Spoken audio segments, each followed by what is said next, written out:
Good morning. Thanks everyone for coming on this beautiful day. I'm introducing our Sunday speaker this morning, Jiryu Cisler. And it may seem a little strange I'm introducing him because he's been around Zen Center since 2011, and most of you know him really well. But it's traditional when an ordainee gives their first Sunday Dharma talk, they get an introduction. So I'll tell you a little bit about Matt. He's been practicing meditation for many years, as well as martial arts. I ordained him in November of 2017, so about 4.5 years ago. And he has served the community in various capacities. He'll be retreat Eno starting on July 1st, so we'll be taking care of details of how we run our retreats, which is quite a big job.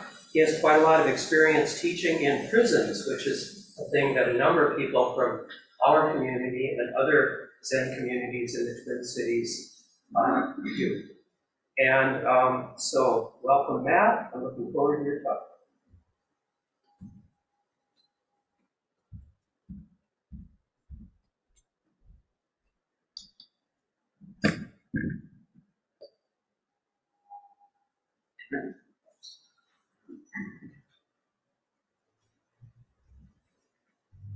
I can do this.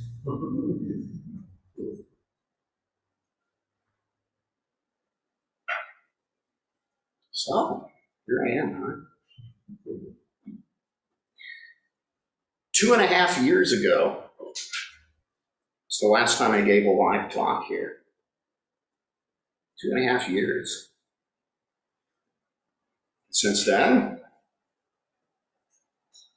massive social and political upheaval. Millions of people died in an ongoing pandemic. War started in Europe. Impermanence. Constant change.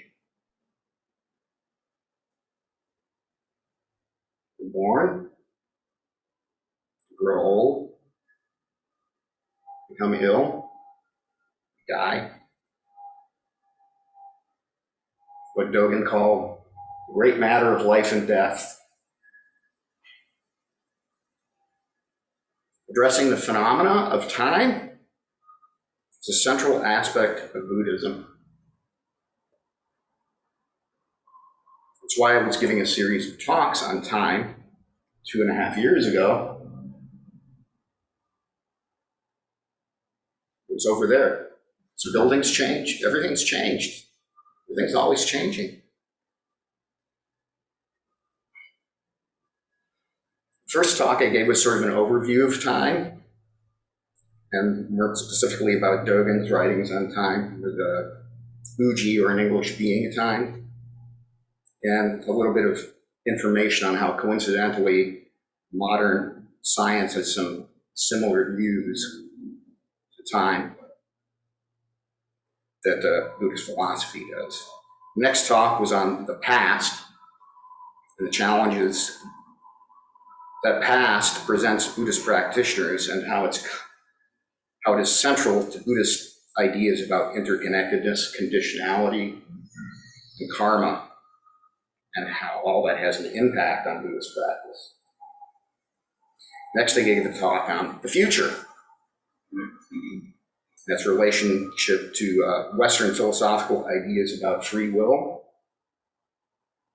and how that differs from Buddhist ideas about no self. Now, making conscious choices connects us to future.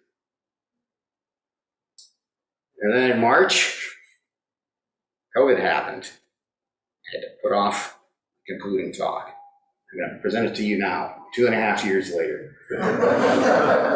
Time.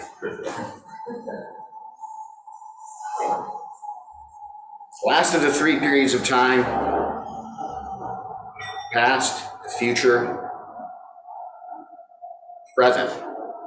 We call now. So this is probably the period of time we hear the most about in Zen practice, right? It's closely connected to ideas about meditation practice, mindfulness practice, and among other things, acts as the anchor point for what we consider our conscious experience and our position in the interconnected universe. So the first thing I want to discuss is meditation practice and how this can be a useful personal laboratory for exploring just how ephemeral now is, how that can help our understanding of how the past and the future are related to dukkha, or suffering. That's referred to in the First Noble Truth.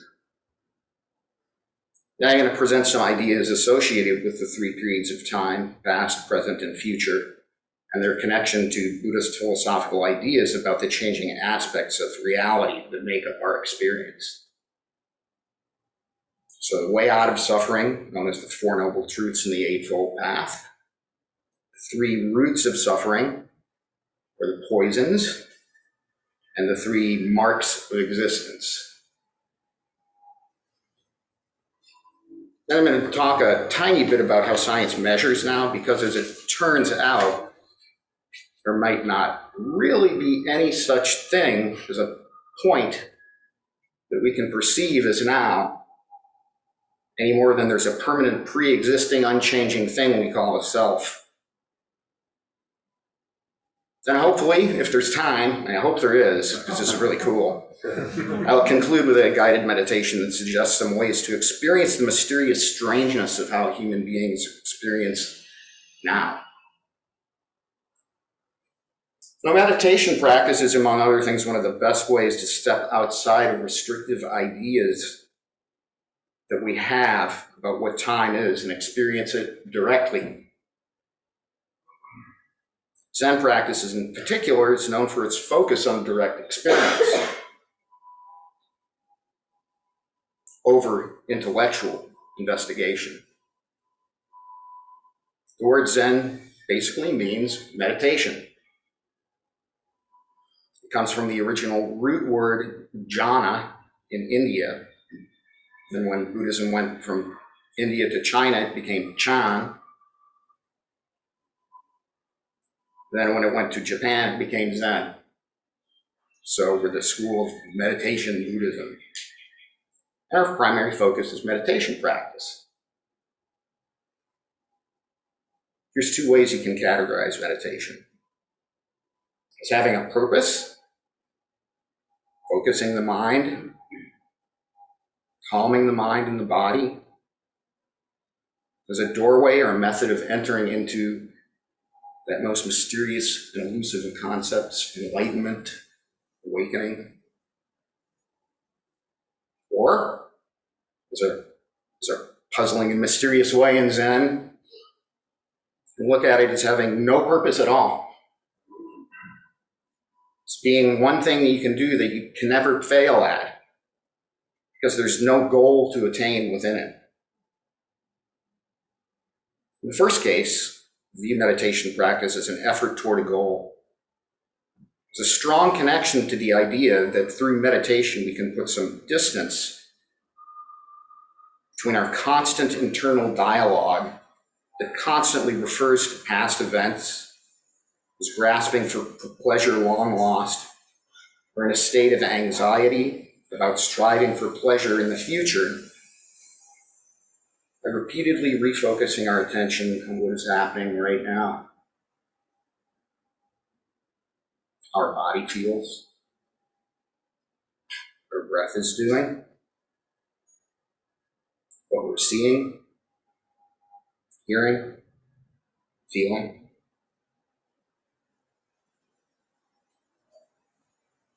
At the same time, we can be experiencing that the future we're so sure of, it's just a construction that's being created by our mind. It's a sort of phantom put together by a combination of expectations based on our past, our conditioning, what we expect due to our conditioning. By remaining focused on what we're experiencing now, it is possible that you can perceive the difference between what we will believe will happen and what will probably happen. These two things can be very different and sometimes wildly so. One is based on how things might go in our imagination. The other is based on logical conclusions about reality, and it's incredibly easy to mix these two up. Meditation can be a way of stepping back from the past and the future, being able to really observe what the mind does that can cause the past and the future to be so destructive to our mental well-being. The Four Noble Truths, they're at the core of Buddhist teaching and practice are, one, there is dukkha. This is a Pali word which doesn't really translate well into English. Usually it's translated as suffering. That's probably the one you've all heard like in high school. But my preferred translation is unsatisfactoriness or our inherent dissatisfaction with our experience of being. Two, unsatisfactoriness is caused by craving. And this also has various translations, and I prefer the word wanting. As in wanting what you don't have, having what you don't want, and wanting what you have that you like to be permanent. Three, there's a way out of wanting or craving. Maybe you can see how all of this is connected with time. Craving for future wants, regretting past actions, anxiety about the future, depression about lost. It goes on and on. Four, the way out of wanting, and all the problems and delusions developed because of it is the Eightfold Path. Practices that lead to liberation from wanting and unsatisfactoriness. If you go through the Eightfold Path, right there at the last, the eighth branch of the path is right samadhi, or we call that meditative absorption. Samadhi can be described as focusing so closely on some object, phenomena, or idea that your entire attention is taken up by it. This is a phenomena that can take place in meditation. And it's a phenomenon that can only take place in the present moment, right now, without the baggage of anything that came before or what comes after. Direct experience, devoid of speculation, may be as close as you can get to experiencing what now actually is. That's helpful because that viewpoint is where you can see that what you think of as experience can be monopolized by your views of past and future. And it's why in Zen, you so often hear about right here and now, about being present for how things are now, and about mindfulness. Catch all pop culture adjective for a single-pointed activity.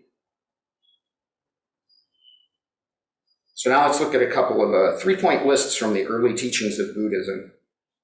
Buddhism developed originally as an oral tradition and was memorized and recited with lots of repetitious lists. Whether you find that helpful or tedious may vary, but some of these lists are undeniably helpful. Here's two that I do find helpful for filling out some of what I've been talking about. The first list is called the Three Poison, or the Roots of Craving, or for what I've been calling it, the Roots of Wanting.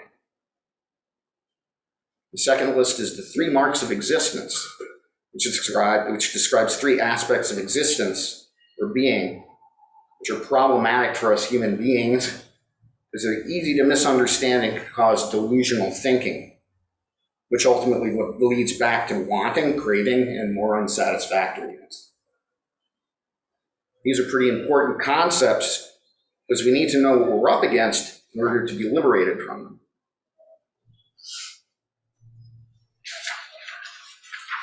So the first list, 3 poisons, unwholesome roots, or the roots of craving, and they are, in the original language, moha, meaning ignorance, delusion, or confusion. Raga, meaning greed, which if you ask me corresponds really well with wanting. And devesha, hate and aversion. Wanting to not have things that you don't like. Sometimes you see these depicted in Buddhist iconography as a pig for ignorance, a bird or a rooster for greed, and a snake for aversion. I think these symbols are embarrassingly human-based. I don't understand how a pig represents ignorance. I think pigs are actually pretty smart and aware. I think somebody needs to explain to me how a bird is greedy. I don't get that. And I do get that some people have an irrational fear of snakes. They really don't need any more bad press. Personally, I love snakes. I had a pet snake for 20 years and I really miss her. So maybe for me, snakes are more symbolic of wanting because I want more awesome snakes. Anyway, these afflictive states or flaws are considered the basis of wanting, enhance, or even cause dukkha or unsatisfactoriness. Delusion or ignorance is thinking that experience is something other than impermanent, without a permanent abiding essence, and so therefore we deem it unsatisfactory. This can be uncovered, examined, and experienced by exploration of this concept, either by focusing on it on purpose in meditation, or just as it arises in meditation. It's placing ourselves firmly but gently in the chunk of now that we can experience. Greed would be attachment to permanence and the denial that there is impermanence and that ceaseless change is the nature of our experience.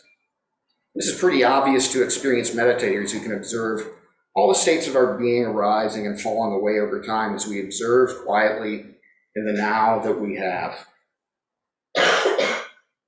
Hate and aversion are just wanting turned inside out.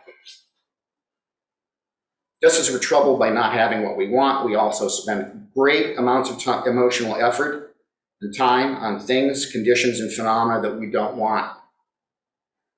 By being present in the now, you can see how we've hurt ourselves and others by our obsession with the things, conditions, and phenomena that we don't want.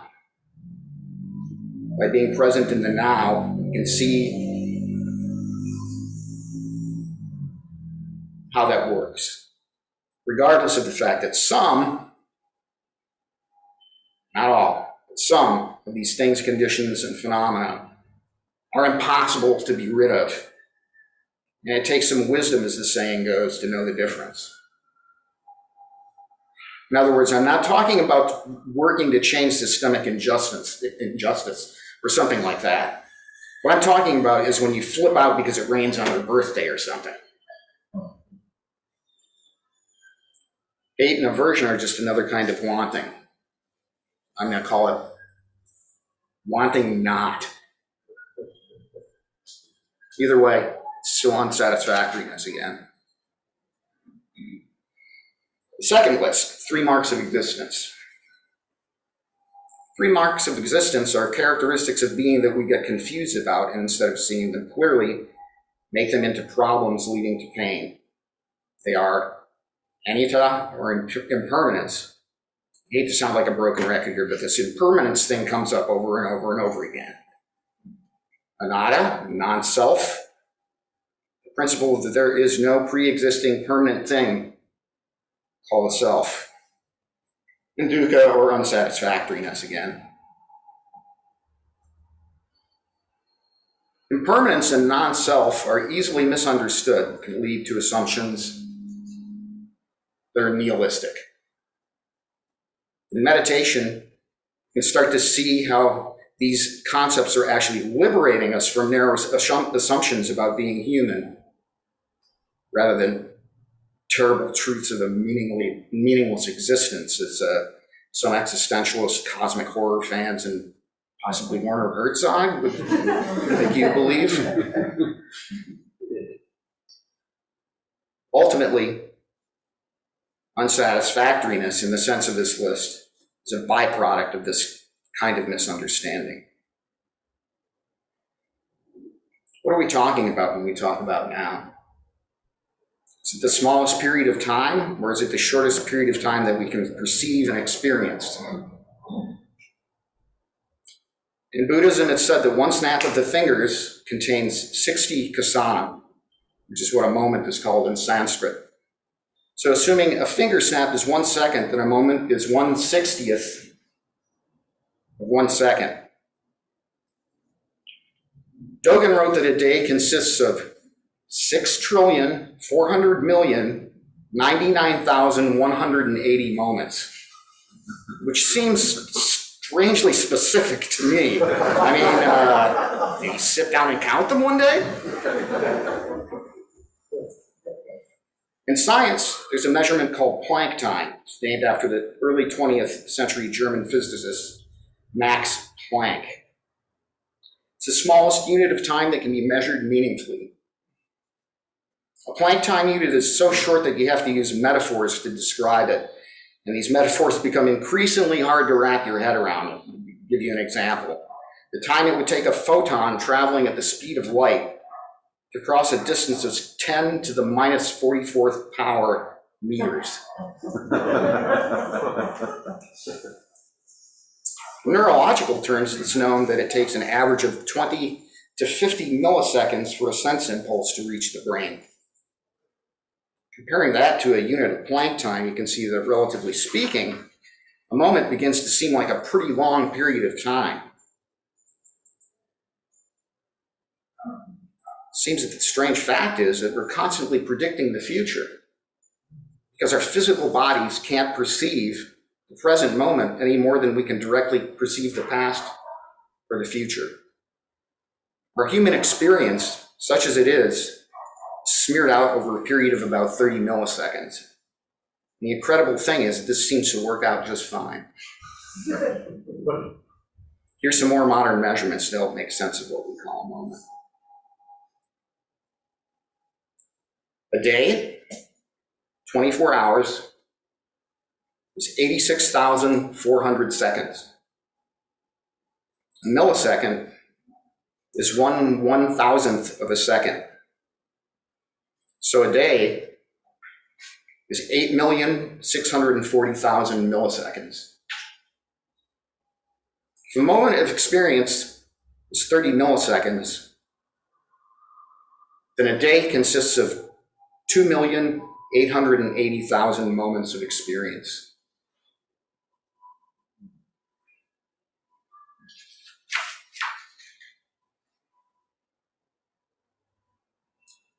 So,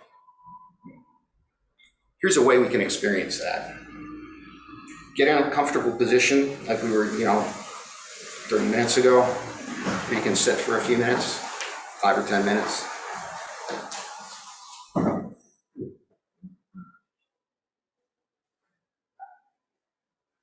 When you're settled, as we do, just turn your attention to your breath, sensation of breath in your body.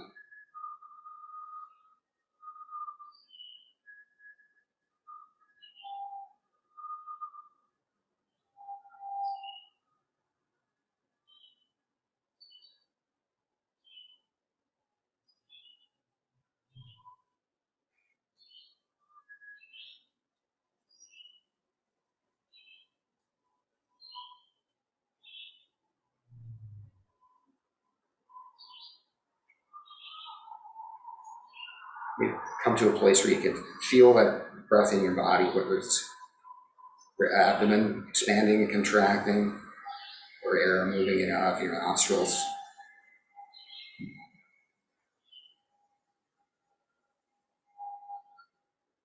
See if you can find the exact moment that your inhalation becomes an exhalation, or your inhalation becomes an exhalation, or both. Just examine that with some curiosity, without frustration. Just not going to win anything if you find that point. Just explore it.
See if you can just drill down into that moment.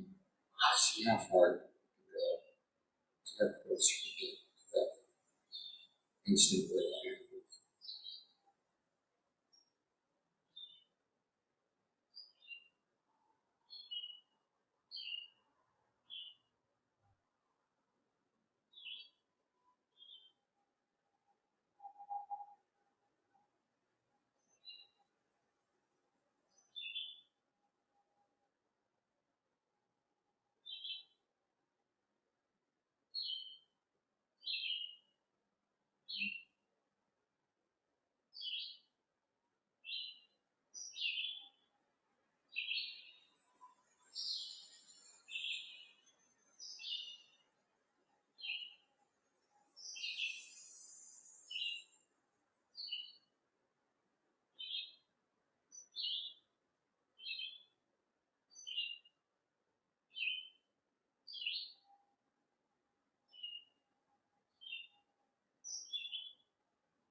Now let's just bring our attention back to normal awareness. Move your body around, stretch a little bit if you need to.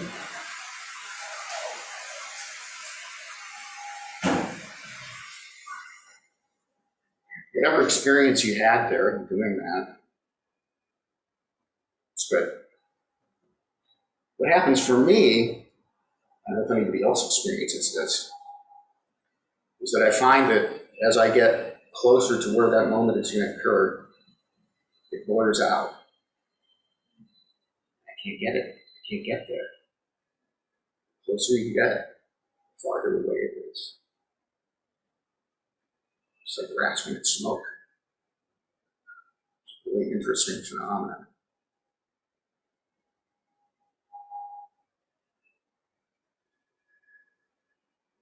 So, a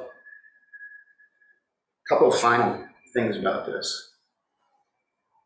There may be one way that you can experience a moment exactly as it happens. And if there's anybody around here who knows anything about neurology or physiology, maybe you can tell me if this is true. But it seems to me that if you were in a lucid dream, because it would be in your brain instead of a sense impulse, you could be experiencing that moment as it happens.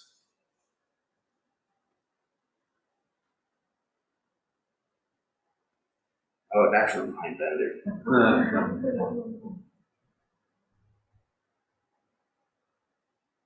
The last thing, did you catch that moment? This moment is where we make choices, right? We make the choices now. So I hope that the next moments that you have, you make choices and decisions that are beneficial. They're beneficial for everyone, for yourself, for all beings. And that's what I have to say today. And now we have some time for a question, commentary.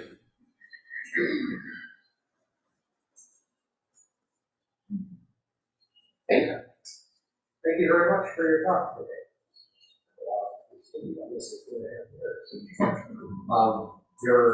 Your mind bender about the lucid dream immediately brought the question to my mind: who is experiencing it?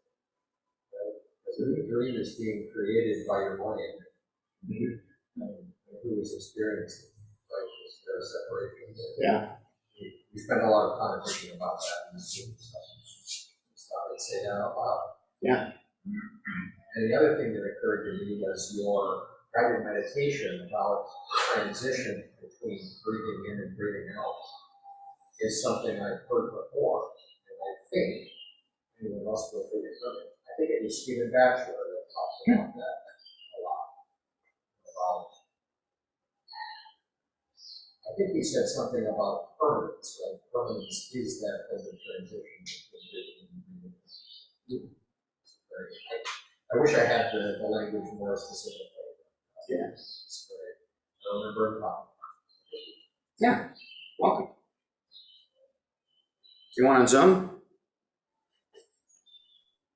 Hi, I really enjoyed your talk. One thing that came to mind with trying to catch that moment of breath was actually from the musical Sweeney Todd, which you should not usually take any inspiration from because it's about people doing very bad things.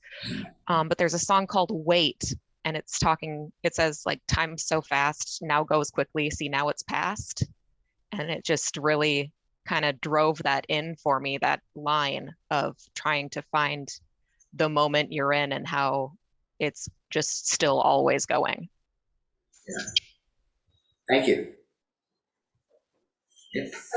As I've been driving around town lately, I've been noticing how much suffering is caused by wanting to control time and wanting to not wait and wanting things to happen now, not later. And I just feel like it's so important to be able to see that, our need to control time.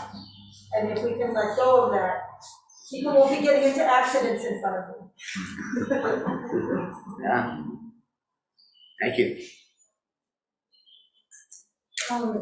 In Star Trek Deep Space Nine, there are these, they're called the wormhole aliens and or the Bajoran prophets, and there are these beings that live in this wormhole, and they don't experience linear time. And there's a lot, like along the show, there's a lot of episodes where there's one of the main characters, like the captain, interacting with the wormhole aliens or the prophets, and they're trying to explain to each other how, like, the prophets don't experience linear time, and they're incredibly confused about how anyone can only experience things in a line. And so they're trying to, like, explain to each other. And when we talk about time, I think about Star Trek a lot. Yeah. Yeah. Isn't the like, what's the Kurt Vonnegut novel, the Tralfamadorians that don't experience linear? Slaughterhouse Five. Yeah, they don't experience linear time. Why would you live that way? Go ahead. Greta? Hi. Hi. I was just going to piggyback on Zoellen's comment. We don't need to be the sheriff of the world, basically, in a sense. Let things go and let things be. Yeah, but it is important that we do have to make plans, and we do have to work for things that are obviously wrong that need to be corrected. Absolutely, but there's a limit. Yeah.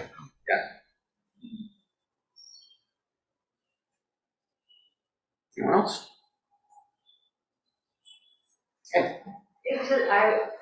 My father passed away recently, and I've had a lot of thoughts about passing, in that we as a Western culture often believe that the last breath is the sensation of life. In Eastern philosophy, that isn't necessarily true. And so I've been thinking a lot about time in that space. And I don't have a lot more to say about that, except that it's really a beautiful, beautiful journey to look at both and be present with somebody in those moments and actually feel different things in the room. And some of it feels like it's the belief system of who's there, whether at the moment of passing they leave, or whether at the moment of passing they stay. And just different traditions are around all of that. And so I'm just leaving it here because it's been a profound experience of the illusion or the reality of time. I'm not sure which one it is. Thank you.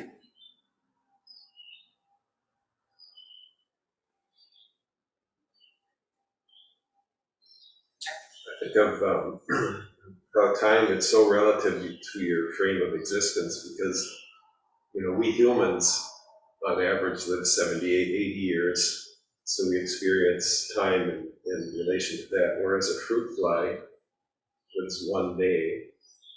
There are trees on the planet that are thousands of years old, and then there's lichen that are on rocks that live thousands of years, so it's all so relative to our frame. Yeah, I was, as a hobby, I was keeping praying mantises for a while. Some of you may remember this if you know me.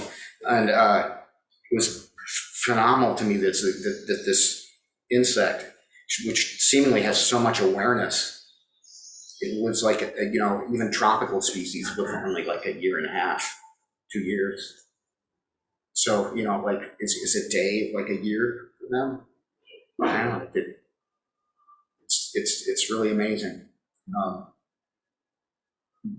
Because, this being, it's not like most bugs that don't seem to be aware of it. They will look you directly in the eyes. They will look you directly in the eyes. It's like it's looking at me. What is going on? What is that? What is life like for that insect? Jiryu, Go ahead. in your study of what Dogen and other Zen masters who really think about this a lot and practice a lot and really get closer and closer to experiencing that moment of now? Or how close do they get to experiencing that moment of now? I mean, you said that it's really hard for us to do, but are they getting closer and closer? I don't know. It seems to me, like I said, that you know, from like a scientific stance, I mean, you would know, a point has no depth, or I mean, there's really no point. There's no instant, because you just keep going farther and farther and farther. So I don't know, and how would you measure it? But it's an interesting exercise, because you can see that, you know, it's like that metaphor of the frog in the well, right? Frog in the bottom of the well can look up and see the sky and the clouds and say, oh, well, that's everything. Nah, not really. I mean, we can't even see an infrared or ultraviolet. Do we really see everything? Do we really experience everything?